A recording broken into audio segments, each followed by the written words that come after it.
డాక్టర్యా మా ఆవిడకి ఏం కాదు కదా, బతికిపోతుంది కదా. స్పృహ తప్పిపోయినదియా. అన్ని టెస్టులు చేస్తున్నాము, ఏమవుతుందో చూద్దాం. సరే సార్, అదేదో పోస్ట్ మార్టం అంటారే, దాని కూడా చేసేయండి సార్. ఏదైనా ఉంటే తెలుస్తుంది. అది చచ్చిపోయిన తర్వాత చేసేదిరా.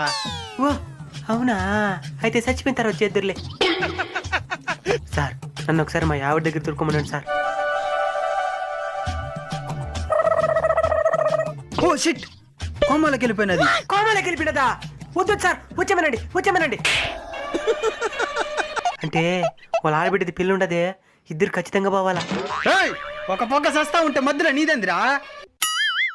సరే ఆపరేషన్ చేయాలా? పేషెంట్ పేరు చెప్పు. పేరు కర్రెక్క.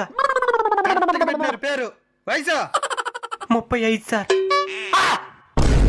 నా బట్ట ఎవర్రా నీకు 35 అని చెప్పిందా? నా వయసు 16 ఏండ్లు. ఈ ఆడోళ్ళు కోమాలు ఉంటే కూడా నిజమైన వయసు ఒప్పుకుని అంటున్నారు కదరా.